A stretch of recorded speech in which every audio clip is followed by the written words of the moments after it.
We got to talk about crypto because honestly, in recent times, it's been really very much red, too much red for my liking. As you can see, over the last month, I'm actually down $12,000. So that's quite a major drop. So that's why I thought in this video, let's talk about what's happening in crypto markets, give you a little bit of an overview and share with you some thoughts, what I'm going to be doing with my crypto portfolio going forward. So if we head over to CoinMarketCap, you can definitely see over here, over the last month, really a major reset. And let's not forget about, not so long ago, we were actually hitting all-time highs at $70,000, which was really nice to see. Everyone was excited. That was after the halving. Well, but since then, honestly, we have been on a little bit of a downward trend over here, which, is part of investing, of course, like nothing ever goes up, right? We've seen the same in some of the stocks, but obviously it has been quite a decline. And as we know, if Bitcoin declines, most other cryptocurrencies follow accordingly. And that's very common. Of course, you always have a few, as you can see over here, that stand out, but usually Bitcoin kind of leads the way and all the other ones, they kind of, follow accordingly. And you can see this over here over the last month, most of them are in the red. A couple of meme coins that stand out like Notcoin and Bread,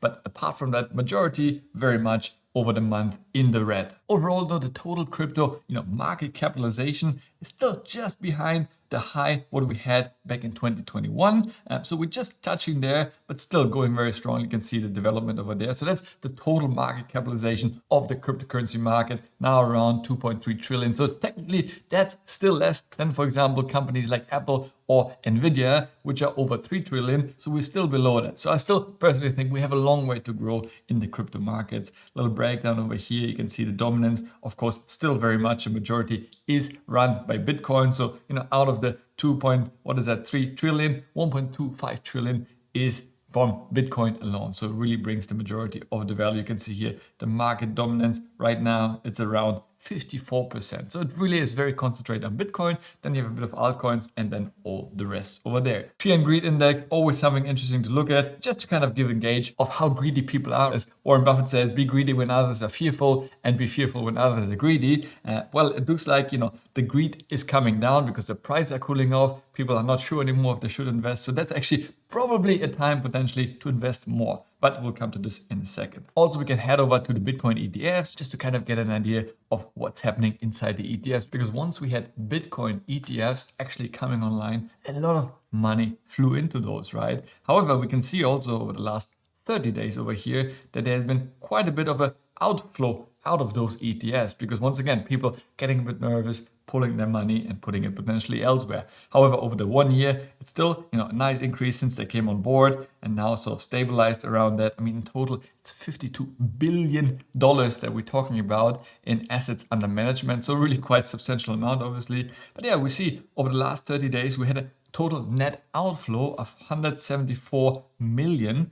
So yeah, you can see the last few days, as soon as the prices start dropping, people get nervous, pull their money. With ETFs, it's very simple, right? It's like buying a stock, you move in and out. So a lot of people who don't buy and hold their Bitcoin themselves, they go through an ETF provider. You can see here some of the biggest ones out there. And then of course the flows also in and out of the ETFs. Very interesting, just in case you haven't seen that before, but the total over here invested, this is the grayscale. That was one of the first Bitcoin ETFs. And you see the outflow, 18.5 billion out of that ETF. And why? Because they had the highest fees of all of them. And in return, some of the highest inflows. You can see that over here is the IBIT, 17.6 billion. So basically really a shift because actually that was one of the cheapest ETFs from BlackRock actually. And yeah, a lot of people seem to be shifting, which does make sense, right? If you want to invest into a Bitcoin ETF, then probably I would also go for the cheapest ones, even though I'm actually a fan of investing and holding the real asset, the Bitcoin in this case. So yeah, if we look at it on a monthly basis,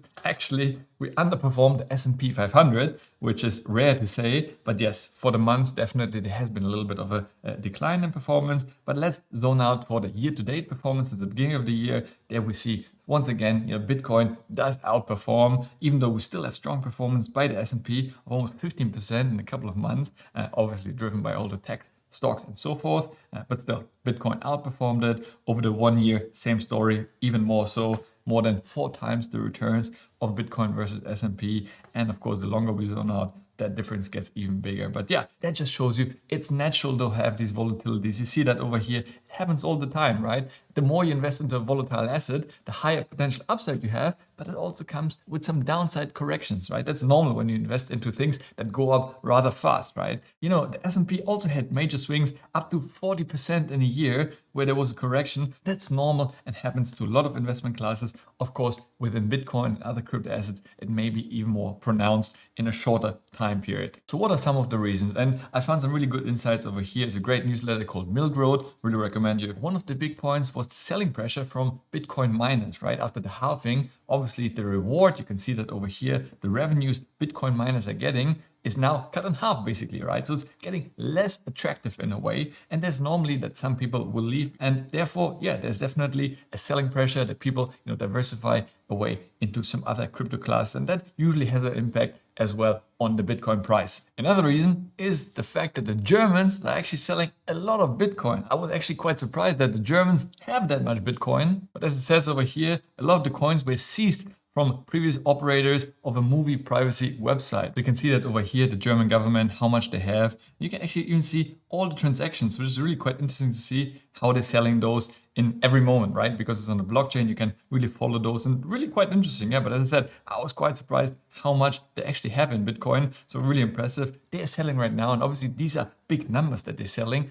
So that obviously also has a bit of selling pressure and therefore drives down. It's not the only reason, but just another reason, right? There's not one answer anyways. There's not one just cause and effect in the crypto world. I mean, there's so large numbers, not one single entity has an impact, but a lot of the things together obviously do. There's also the situation still with Mt. Gox going on, where some of those investors invested previously into the failed Mt. Gox exchange were supposed to get their funds back. It hasn't happened yet, so that's just another point. So what do I think will happen to Bitcoin and crypto going forward? Well, of course, nobody can tell you the future, but I'm just sharing my humble thoughts about this, but you obviously have to make your own decision. But I think a couple of factors will really drive the price in the future, either up or down. Again, nobody knows, but those will be factors to look into. And the first one, of course, has to do with the interest rates dictated by the Fed. There was thoughts that they were gonna start cutting more this year, but so far they haven't really done any cuts, and they said there might only be one cut. So now there's a potential talks that in July we see the first cut. I think that would really bring positive momentum to a lot of the markets, because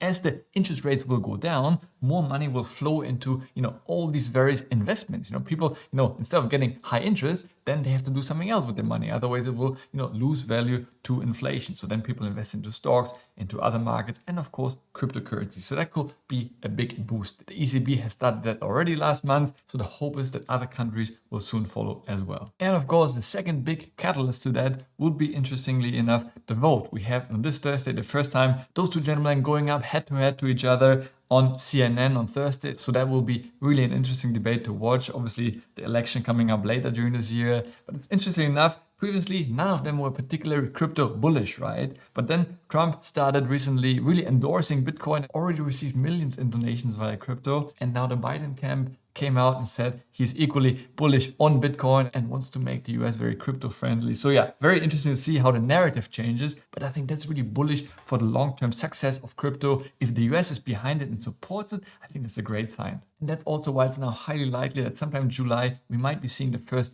Ethereum spot ETF being approved. So I think a lot of positive momentum in the crypto space. Wall Street is behind it. There's big money flowing in, BlackRock, all the big players. So it's normal that we see temporary declines in price, but long term, I think with all those dynamics behind it, I think it's going to look really bullish and we're going to see some nice price action going forward. So look, I'm not much of a person trying to make price predictions here and saying the next targets. I know it will make for some nice YouTube titles to say Bitcoin is going to go to 1 million by 2027. But again, I'm not into that kind of game because nobody knows the future, right? We can only predict. We all have our predictions. And I'm very confident and very sure that in 5 or 10 years from now, Bitcoin will be significantly higher than it is today. But it's only normal that we have seen those kind of reclines and resets in price along the way. It's not a major decline. I mean, we're not talking about a reset of 50%, right? Which we've also seen from Bitcoin in the past. So I think it's a very healthy and normal way to kind of reset the market. But I think now with so much institutional money there, with BlackRock and other ETFs, those little dips will also be bought up much quicker than in the past. So I'm really confident I'll continue to buy. Right now, unfortunately, I don't have too much extra money because a lot of the cash that I parked on the sidelines collecting some interest, I need to finish off our apartment. But still, some of the money that I have, I I will definitely continue because I think actually it's getting quite attractive again, the price point. I even bought it at 68,000 Bitcoin, so I will definitely buy it at $60,000 and I will continue to buy it if it further drops, but I will also buy it at 70,000 or 80,000 because as I said, I'm really long-term bullish. There's so many fundamental values. You know, for me, I really love investing into a deflationary asset. You can see this really well over here. You know, the prices of houses increases over time, even though it's still technically the same. The main reason why it increases is because the value of the money actually gets less due to inflation, right? That's why you have to spend more every single year. Versus in Bitcoin, actually, it will cost you less and less Bitcoin in the future because there will never be more than 21 million Bitcoin out there. And as Bitcoin becomes more valuable, obviously, you're going to be using less and less to buy a house or other things in this example. So it's inflationary, which is fiat money, like euros or dollars or pounds, and deflationary is Bitcoin because you have a fixed supply of Bitcoins out there. And this certainly can't be said about fiat money. This is, for example, the M2 supply of US dollars in the US, like how much new money is being printed. You can see here from around 2014 to where we are today, 83% more money in circulation. That just shows you your money becomes worth less and less because there's just so much more out there. And yeah, that's just the reason why you need to invest. I think investing into the S&P is a bare minimum because that's the market return. Anything less than that, if you get your interest rate 3 or 4%, to be honest, you're actually still worse off than inflation because honestly, the amounts we see in the news when they talk about inflation is not the real inflation. That's the inflation they want you to see. These are some random goods that they kind of price each other. But real life, what we're actually spending gets increasingly more expensive, more than 4%. That's my humble opinion, but you can do your own numbers. And I think really money gets worth less and less. That's why it's so important to invest into things that appreciate more in value than you lose in purchasing power. I found this great calculator over here to really show you the importance of purchasing power. If today you have 100,000 euros or dollar, doesn't matter. If you go back only 14 years, that same amount would have been the equivalent of 58,000. So in this case, let's take the opposite. Let's imagine you have today 58,000 and we go forward 14 years, right? So this is the current year and you go forward to another 14 years, you would have to have almost twice the amount in real money in the future than you have today to have the same purchasing power. So when you see the growth and the compounding of the S&P and you grow your number, that's great. But ultimately, you're just preserving your purchasing power. Anything less than that and you will be losing. So you definitely want to have superior returns. That's why I invest, of course, into the S&P 500 because I really believe in that long term. But I really continue to invest into Bitcoin and some other projects where I can see potentially superior returns, where I'm actually growing my money rather than preserving it. Hope you enjoyed the video. If you have any comments about any of it, let me know down in the comments below. I get back to every single one of you. Next up, check out this video over here. As always, thanks for watching. Stay healthy, get wealthy, and I'll see you in the next one. Ciao.